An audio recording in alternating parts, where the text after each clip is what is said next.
안녕하세요. 찌라입니다. 네, 오늘도 책 읽는 라이브 방송을 한번 해보려고 합니다.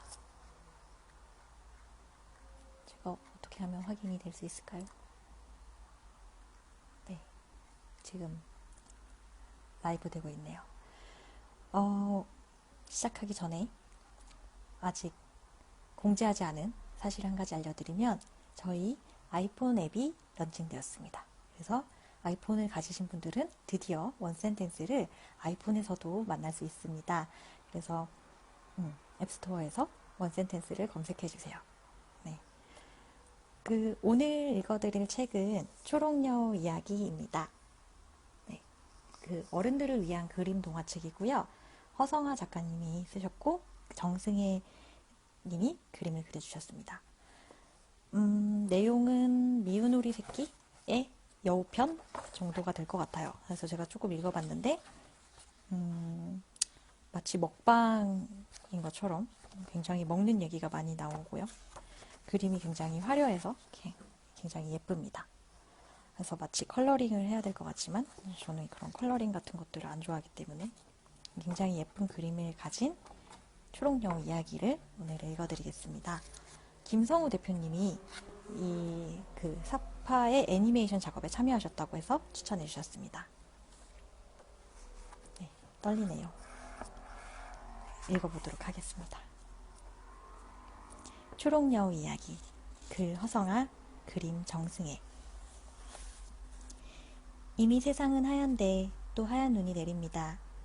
어제도 오늘도 내리는데 언제까지 내릴지 알 수 없습니다. 두세 걸음 걷다 보면 뒤따라오던 발자국은 사라지고 없습니다. 그래서 누가 지나갔는지 알 수 없습니다. 그런데 여기 이 발자국들은 좀 다르네요. 눈밭에 작은 발자국들이 어지럽습니다. 이쪽에서 한 마리가 총총히 걸어가고 저쪽에서 두 마리가 걸어옵니다. 그 중에 한 마리는 한 걸음을 떼고서 한참을 머뭇거리다 또 한 걸음을 떼며 천천히 따라옵니다. 아마도 발에 묻은 눈을 털어내는 것 같습니다. 무척 까다로운 녀석이 틀림없습니다. 함께 이리저리 돌다가 폴짝폴짝 뛰어오르거나 공중제비를 넘습니다. 눈밭에 세 마리의 발자국이 마구 엉킵니다. 자세히 보니 고양이 두 마리와 어린 여우입니다. 아기 고양이는 금이와 다리입니다. 밝은 베이지색 털을 가진 금이는 목이 흰 목도리를 두른 것처럼 하얗고 배와 꼬리에 줄무늬가 선명합니다. 엎드리면 베이지색 털옷을, 몸을 뒤집으면 줄무늬 옷을 입은 고양이입니다. 금이의 눈은 장난기가 가득합니다. 기분이 좋은지 코가 짙은 살구색이네요. 다리는 흰색, 갈색, 검은색이 어우러진 털옷을 입었습니다. 까만 복면을 쓴 것 같은 다리는 배가 하얗고 등에 검은색과 갈색의 큰 점이 있습니다. 아직 정해지지 않은 눈동자 색깔은 마치 우주를 담은 듯합니다. 다리는 너무 어려서 발자국도 제대로 남지 않을 만큼 가볍고 조그마합니다. 손뭉치 같은 발만큼 연분홍빛 코가 앙증맞습니다. 뾰족한 귀와 콧잔등이 아름다운 주황빛으로 반짝이는 어린 여우는 매우 탐스러운 꼬리를 가졌습니다. 꼬리는 물감을 찍은 붓처럼 검은색이 꼬리 끝을 타고 퍼집니다. 아직 어려서 털이 약간 성글긴 해도 이 숲 최고의 꼬리입니다. 저 오늘 되게 길게 할 거예요. 이거 한 권 다 읽을 겁니다. 잠깐 술래잡기 놀이를 멈추고 대치 중입니다. 어린 여우와 아기 고양이들은 탐정 놀이를 하듯 서로를 살핍니다. 금방이라도 튀어나갈 듯 귀를 뒤로 바짝 넘기고 동공이 커진 채 엉덩이를 실룩거립니다. 자, 다시 출발. 그림을 보여드릴게요. 네.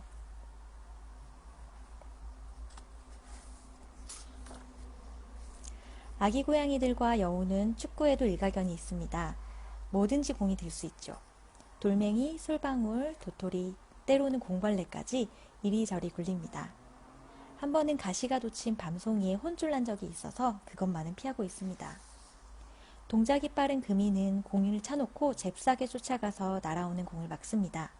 누구보다 높이 뛰어오를 수 있는 여우는 공을 높이 던져서 던져 올려서 찹니다.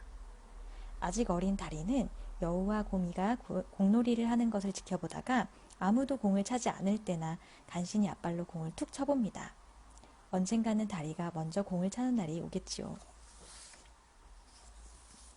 돌멩이로 신나게 축구를 하다가 공을 잃어버렸습니다.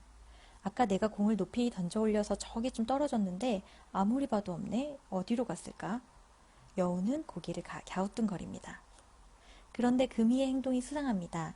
눈치를 보는가 싶더니 멀뚱멀뚱 딴청입니다. 금이는 뭐든지 잘 숨깁니다. 가끔 한꺼번에 공 수십 개가 발견되기도 합니다. 이번에도 분명 금이가 숨겨놓은 게 틀림없습니다. 이번에는 어디에 숨겨놓았을까요?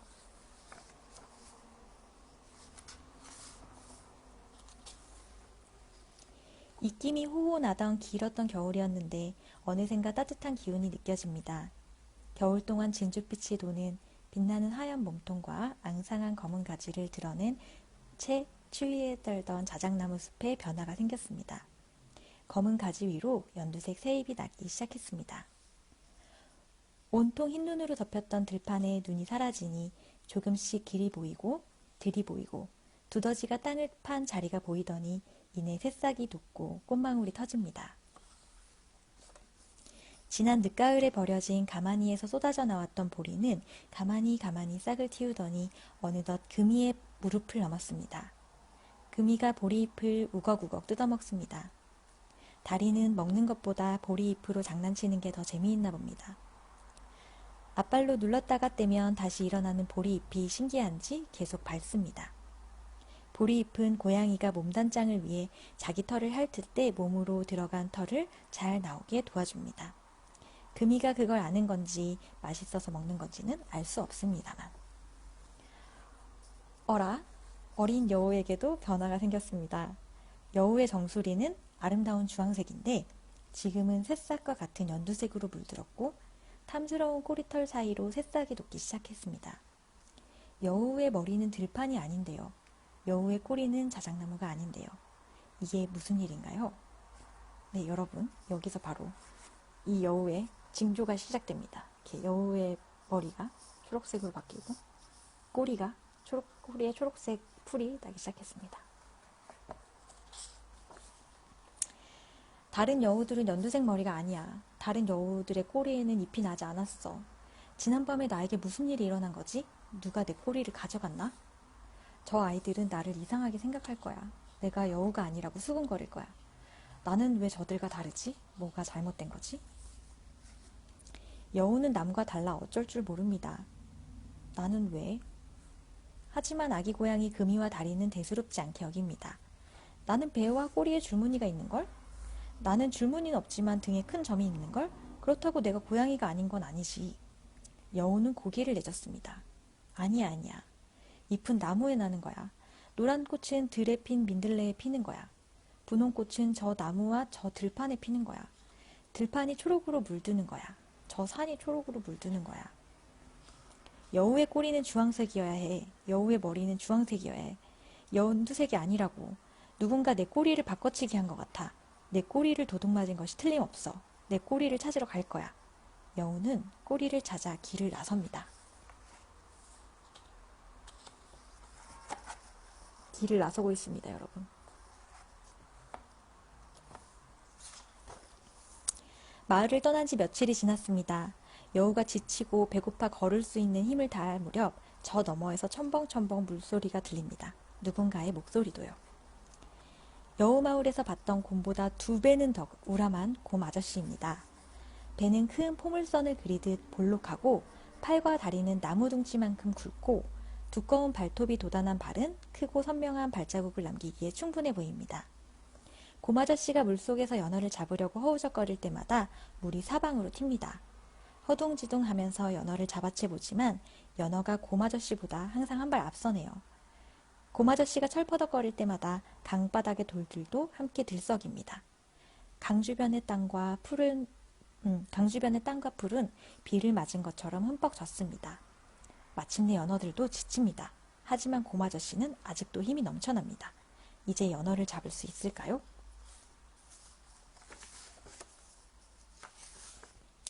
소동을 지켜보던 여우는 곰아저씨와 눈이 마주쳤습니다. 봤니? 내가 멋있게 날아올라 연어를 낚아채는 모습을? 처음부터 이렇게 잘한 건 아니었지만 매번 잡는 실력이 늘고 있지. 이제는 순식간에 잡는단다. 저녁은 먹었니? 괜찮다면 함께 요리해서 먹을까? 눈 한 번 마주쳤을 뿐인데 그들은 이미 친구입니다. 그러고는 조금도 쉬지 않고 대화를 이어갑니다. 이 친구는 벌새야. 어렸을 땐 그냥 벌인 줄 알았지. 조그만 게 앵앵거리면서 잘 날아다녔거든. 좀 크고 나서 보니 새더라고. 동료들은 다른 곳으로 떠났는데 몸에 비해 날개가 작아서 멀리 날 수가 없었어. 그래서 지금은 나와 함께 요리를 하고 있지. 주로 양념을 뿌리는 역할을 해. 짹짹. 곰아저씨는 벌새와 함께 부산하게 요리를 준비합니다. 로즈메리를 따서 손질한 연어 위에 얹어 그릴에 굽고 밭에서 가지와 토마토를 따고 감자와 당근을 캐고 바질과 타임잎을 뜯느라 바쁩니다. 여우는 뭘 좋아하지? 여우가 좋아할 만한 걸 생각해볼까? 새잎이 나기 시작했으니까 네 꼬리와 머리가 더 선명한 초록색을 띠도록 나뭇잎을 그릴에 구워볼까? 햇빛을 가득 담은 토마토와 오동통한 보라색 가지와 분홍색 세이지꽃으로 네 꼬리를 물들여볼까? 힘을 내서 여행할 수 있도록 진흙으로 빵을 구워 사과로 속을 채워 먹어볼까? 요리는 이런저런 시도를 많이 해봐야 해. 각자에게 딱 맞는 맛이 있거든. 그걸 찾기란 쉽지 않지. 그래서 가리지 말고 이것저것 많이 먹어봐야 해. 물론 짐작한 맛이 아닐 수 있지만 경험하지 않고서는 몰라. 보통 다 안다고 생각하지. 꿀은 달콤하고 고추는 맵고 흙은 먹지 못한다고. 하지만 그게 다가 아니야. 마음을 열지 않으면 새로운 음식을 만날 수도 없어. 원센텐스에 저장해야겠는데요.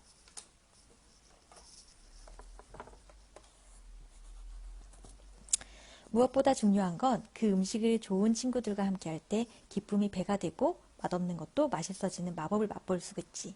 이따가 숲속 친구들과 함께 저녁 먹을 거야. 기대되지 않니? 언제나 향긋한 허브 향을 즐기고 싶다면 허브 식초와 허브 오일, 이 두 가지만 있어도 충분해. 허브 식초는 다른 거 없이 식초의 향을 가득 머금은 바질 꽃대를 넣으면 끝이야. 허브 오일은 올리브유에 로즈메리나 바질의 꽃대를 넣으면 돼. 너무 많이 말고 한 대나 두 대 정도만 넣어도 풍성한 허브향을 즐길 수 있지. 여기에 말린 고추, 통후추, 말린 허브잎을 더해도 좋아.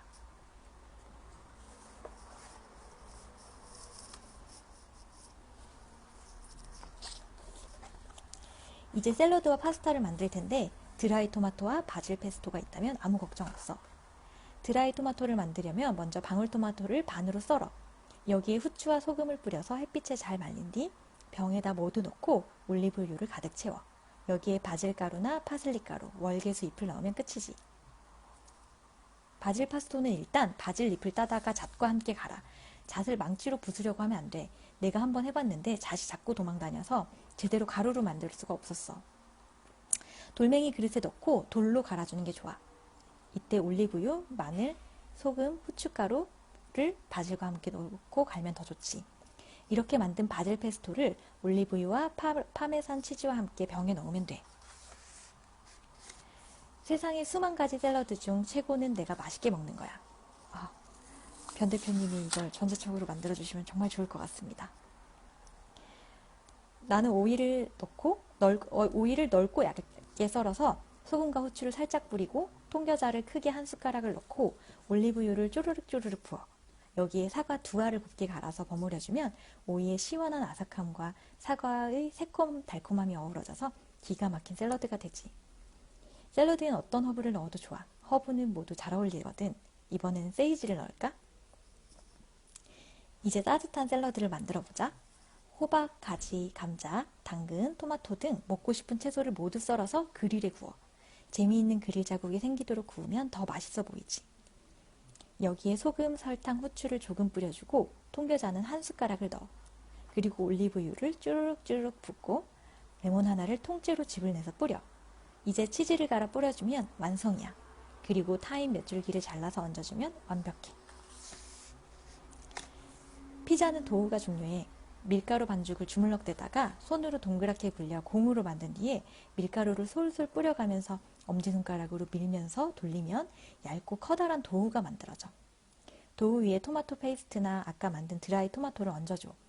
쭉쭉 늘어나는 치즈를 좋아한다면 모짜렐라 치즈를 듬뿍 뿌리고 그 위에 루꼴라를 잔뜩 올리면 맛있는 피자가 돼. 사실 피자는 내가 원하는 뭐든 올려서 새로운 조합을 만들어 보는 게 훨씬 재밌지. 파스타도 마찬가지야. 새로운 조합을 만든다면 나만의 파스타를 가질 수 있어. 오늘은 아까 만든 바질 페스토를 넣자. 먼저 면을 소금 한 숟갈과 함께 끓는 물에 넣어서 삶아. 그리고 프라이팬에 올리브유를 두른 뒤 마늘을 얇게 저며 구워. 이제 면이 익으면 바질 페스토와 함께 모두 프라이팬에 볶아내면 끝이야. 너무 쉽지? 거의 누구죠? 3대 천왕에 나오는 백종원이 출동한 줄 알았습니다, 여러분. 봄과 여름에는 신선한 과일과 허브가 많아 다양한 주스를 만들어 먹을 수가 있어. 딸기, 사과, 토마토, 라임, 레몬, 수박 등 뭐든지 갈아서 주스를 만들 수 있지. 물이나 탄산수를 조금 섞으면 마시기 한결 좋은 상태가 된다고. 보기만 해도 상큼하고 아름다운 주스가 될 거야. 너무 더운 여름날 다른 어떤 것보다 시원한 물 한 잔이 간절하지. 미리미리 보리수꽃을 얼음틀에 넣고 얼려둔다면 언제든지 물을 마시면서 활짝 핀 보라색 보리수꽃을 볼 수 있어. 정말 아름답지. 보리수꽃 얼음이 없다면 물에 레몬버베나 한 입만 띄워도 향긋한 레몬향을 즐길 수 있어. 이렇게 말입니다. 하지만 조심해야 할 것이 있어. 아름다운 7가지 색깔로 꽃이 피는 이 나무를 조심해야 돼. 란타나라고 부르는데 그 씨앗을 먹게 되면 팔다리를 움직이지 못할 수 있어. 예전에 온종일 움직이지 못해서 동상처럼 서 있어야만 했다니까. 아주 놀랬었지. 곰아저씨는 몸을 부르르 떱니다. 그때의 기억이 떠올랐나 봅니다. 허브도 향긋한 향을 가지고 있지만 새끼를 뱉다면 로즈메리는 먹지 않는 게 좋아. 예민한 몸에는 향이 너무 강한 허브는 조심하는 게 좋지. 버섯도 그래. 버섯은 정말 맛나지만 유난히 아름다운 모양이거나 화려한 색깔은 조심하는 게 좋아. 치명적인 독을 가질 수도 있거든. 이렇게 그들이 자신을 보호하듯 우리도 스스로 지켜야 해. 그러니 잘 명심하렴. 여우와 친구들은 어두워질 때까지 이야기를 나누며 만찬을 즐깁니다. 맛있는 음식을 친구들과 나눠 먹고 기분이 좋아진 여우는 곰아저씨와 벌새에게 인사를 하고 떠납니다. 땅콩밭을 지나 청보리밭을 지나 보라색이 꽃이 활짝 핀 도라지 밭을 지나 하얀 꽃이 자잘하게 핀 메밀밭을 지나 계속 걷습니다. 그렇게 길을 가던 여우는 향기로운 밭에서 멈춥니다. 세이지, 애플민트, 스피아민트, 차이브, 레몬버베나, 라벤더, 타임, 캣닙, 카모마일, 딜 등 다양한 허브가 모두 다른 색깔 꽃을 피우고 각기 다른 향긋기를 내뿜습니다. 향긋한 냄새에 이끌려 여기저기 둘러보던 여우는 허브밭에서 일하던 토끼 할머니와 마주하고는 깜짝 놀랍니다. 할머니의 귀에도 꽃이 피었기 때문입니다. 어릴 적에 토끼라고 하기엔 너무 작은 귀를 가졌지. 토끼인지 강아지인지 구별이 되지 않았어. 그래서 친구들한테 놀림을 많이 받았단다. 다들 철이 없었으니까 그땐 외로웠지. 그래서 혼자 허브를 기르고 나무를 가꿨지. 나무를 친구 삼아 얘기를 나누다 보니 어느 날 귀에서 가지가 올라오기 시작하더구나. 처음에는 깜짝 놀랐지만 내 귀도 여느 토끼처럼 커지고 있는 게 기뻤단다. 지금은 누구보다 큰 귀를 가진 토끼 할머니가 되었지. 내가 귀를 쫑긋거리거나 바람이 불면 언제나 향긋한 냄새가 나서 얼마나 좋은지 몰라. 그러니 얘야, 너무 걱정하지 말아라. 너의 꼬리도 틀림없이 이유가 있어서 잎이 돋은 게야. 이 할미 눈에는 너무나도 아름다운 꼬리구나. 허브차를 끓여줄 테니 마시고 진정하거라. 토끼 할머니의 귀에 나무가 피었습니다, 여러분. 토끼 할머니는 밭에서 레몬버베나 2줄기를 길게 자릅니다. 그리고 민트를 길게 2줄기, 타임을 3줄기, 캣닙 1줄기와 카모마일 여러 줄기를 자릅니다. 여기에 스테비아 잎을 조금 더합니다. 스테비아는 차를 달게 해주거든요. 잎을 모두 주전자에 넣고 뜨거운 물을 부은 뒤 몇 분이 지나자 밝은 금색을 띤 올리브 빛의 향긋한 허브차가 완성됩니다. 찻잔을 입 가까이 가져가니 향긋하면서 시원한 향이 코에서 맴돕니다. 어느새 마음이 진정됩니다. 향긋한 차를 마시고 다시 길을 떠나기 전 토끼 할머니는 여우를 위해 말린 허브잎을 싸서 건넵니다. 감사합니다, 할머니.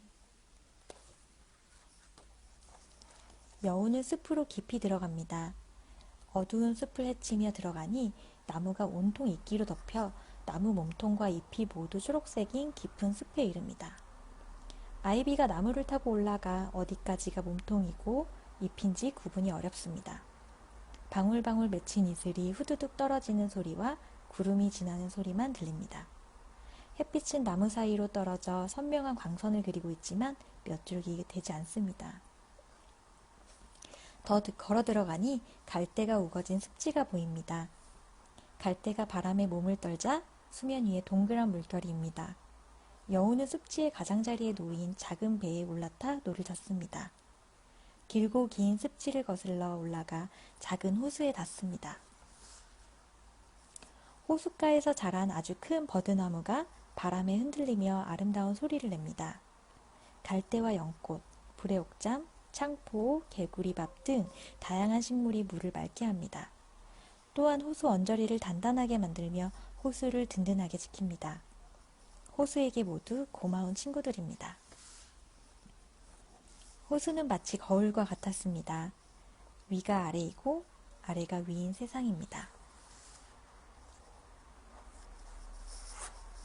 마주보고 있는 건가요? 입맞춤을 하고 있는 건가요?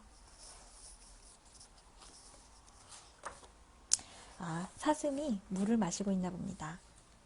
사슴의 뿔은 나무와 같아 보여서 꽃이 피고 나비가 날아들 만큼 멋있습니다. 뿔은 오래된 고목처럼 세월의 흔적이 남았습니다. 오래된 부분은 떨어져 나갔고 또 새로운 가지가 나오려고 자리를 잡고 있습니다. 꽃이 핀 자리는 매년 똑같은 것 같습니다. 꽃에게 그 자리가 익숙해 보이네요. 날아드는 나비와 새도 사슴과 친근해 보입니다. 오랜 친구임이 틀림없습니다. 사슴 등에 반점들이 보입니다. 반점에 빛이 반사되어 색깔이 여러 가지로 변합니다. 사슴은 숲의 정령이 아닐까 싶을 만큼 신비롭습니다. 죄송합니다.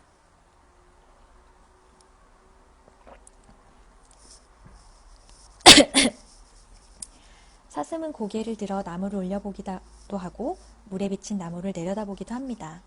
하지만 사슴의 눈빛은 고요하고 침착합니다. 어떤 동요도 없습니다. 바람에 사초가 서로 몸을 부딪히는 소리가, 버들잎이 바람에 흔들리는 소리가, 잎이 물에 떨어지는 소리가, 떨어진 잎이 수면 위에서 파문을 일으키는 소리가, 그 파문에 식물이 숨을 쉬는 소리가 들릴 만큼 고요합니다. 정적을 깨고 싶지 않은 여우는 조용히 돌아섭니다. 물속으로 빠진 꼬리에서 또 하나의 꽃이 핍니다. 퐁! 길을 걷고 걸어 땅이 끝나는 곳에 왔을 때 여우는 여기가 세상의 끝이라고 생각합니다. 그곳에는 크고 파란 물이 끝없이 펼쳐져 있고 흰 거품이 있는 물결만이 여우 발 앞까지 왔다가 밟으려 하면 재빨리 돌아갑니다. 여우는 도망가는 흰 물결을 잡을 수가 없습니다. 재빠른 물결은 파도라고 합니다. 그리고 이곳은 바다라고 합니다. 길의 끝에는 바다가 있고 바다의 끝엔 또 길이 있고 그 길의 끝엔 또 바다가 있다고 회색 고래가 알려줍니다. 가보고 싶어. 내가 데려다 줄게. 나는 물 밖에서 숨을 쉬니까 네가 물속에 잠기는 일은 없을 거야. 커다란 회색고래는 여우를 태웠습니다. 회색고래가 숨을 크게 내쉴 때마다 등에 난 숨구멍에서 물과 함께 꽃과 잎사귀가 쏟아져 나옵니다. 여우는 신나면서도 물에 빠질까 두려워서 고래 등에 꼭 매달립니다. 엄마 옆에 꼭 붙어 다니는 아기 회색고래가 키득키득 웃습니다. 바다를 건너 새로운 땅에 도착하고 여우는 회색고래 친구들과 인사를 나눕니다. 잊지 못할 경험이었어. 내가 바다를 건너다니. 고마워. 잘 가.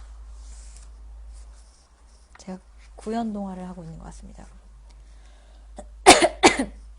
저녁에 삼겹살을 먹었더니 목이 자꾸 잠깁니다. 이곳은 햇볕이 따갑고 건조해 마른 풀들이 많습니다. 다른 곳에서 만난 적이 없는 특이한 형태의 식물들이 드문드문 펼쳐져 있습니다. 계속 걷다 보니 햇볕은 점점 뜨거워져 이제 발바닥까지 따가울 지경입니다. 어느새 말랑한 잎을 가진 다육식물은 사라지고 가지가 삐죽삐죽 돋은 선인장만이 눈에 들어옵니다. 여우는 가시에 찔릴까봐 조심조심 앞도 보고 등 뒤도 확인하면서 나아갑니다. 이제는 아무것도 없이 모래만이 있습니다. 아무래도 아무도 만나지 못할 것 같아. 아무것도 없어. 여우는 불안해지기 시작합니다. 그때 귀가 큰 동물이 다가옵니다. 나는 여우야. 너희는 누구니? 우리도 여우야. 우리는 사막에 사는 사막여우야. 나와 다르게 생겼는데 너희도 여우구나. 반가워. 근데 여기 사는 거야? 너무 뜨겁지 않아? 귀가 엄청나게 큰데 모래가 들어가지 않아? 모래가 들어가면 가려울 것 같은데 불편하지 않아?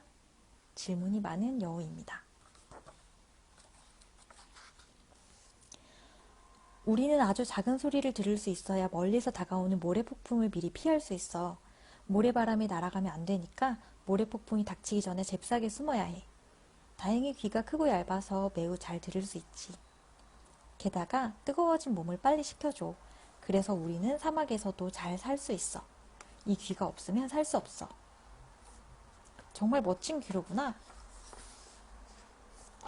우리가 모래폭풍을 피해서 너를 아랫마을로 데려다 줄게. 사막여우와 헤어진 여우는 바위가 많은 언덕을 지납니다. 미어캣 몇몇이 바람까마귀와 술래잡기를 하고 있습니다. 바람까마귀는 못 말리는 장난꾸러기입니다. 미어캣의 먹이를 훔치기도 하고 미어캣의 엉덩이를 물고 도망가기도 합니다. 여간 골치 아픈 녀석이 아니지만 미워할 수 없습니다. 위험이 닥치면 바람까마귀가 미리 알려주니까요. 한동안 쫓고 쫓기는 그들의 장난은 계속됩니다. 한쪽에서는 10여 마리의 미어캣이 앞발을 들고 서서 바다를 건너 바라보고 있습니다.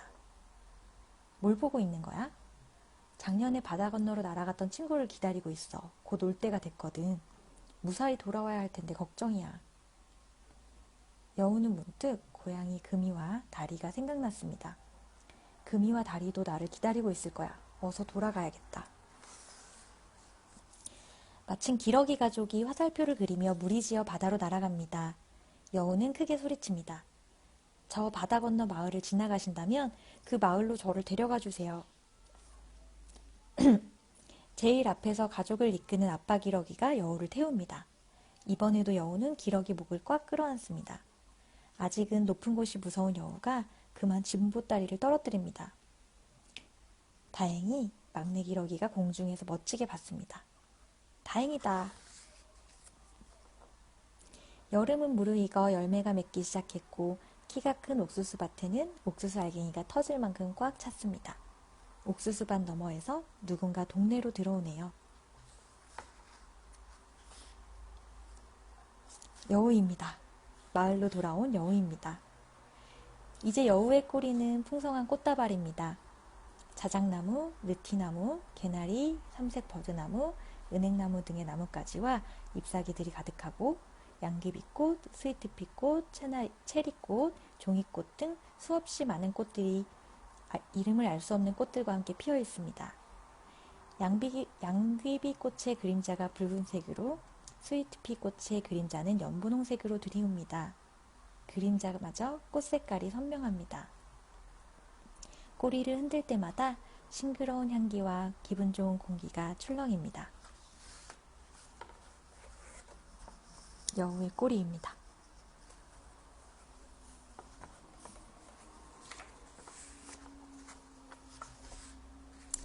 금이와 다리는 반갑습니다.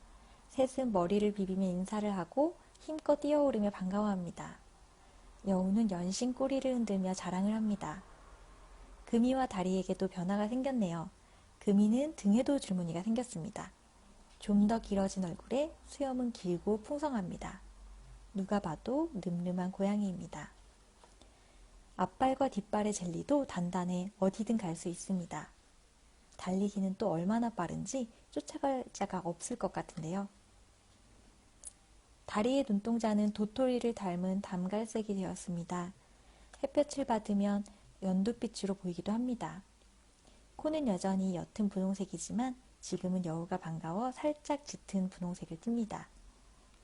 다리는 아름다운 숙녀이기에 몸단장을 하는 움직임도 우아하고 그 누구보다 아름답게 살금살금 걷습니다. 멋지다. 가을이 되어 나뭇잎이 붉고 노랗게 물들기 시작했습니다. 다람쥐들은 도토리를 모으느라 정신이 없습니다. 가을의 색은 따뜻합니다. 여우의 꼬리도 가을의 색을 입었습니다.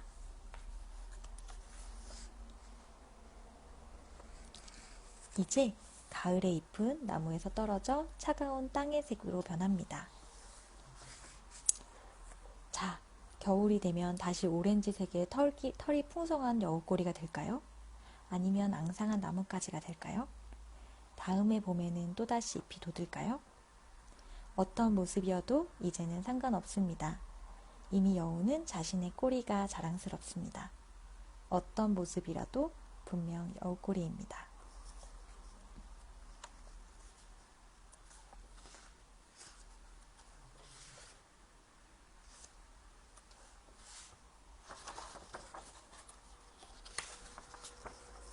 네, 끝났습니다, 여러분.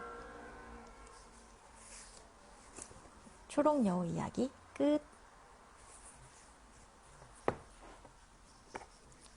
끝까지 방송을 함께 해주신 시청자 19명 여러분 정말 감사드립니다.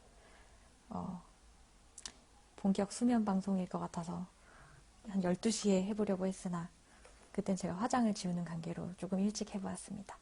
앞으로도 좋은 책, 재밌는 책 읽어드리도록 하겠습니다. 혹시 제가 읽어줬으면 하는 책이 있다면 댓글로 남겨주세요. 감사합니다.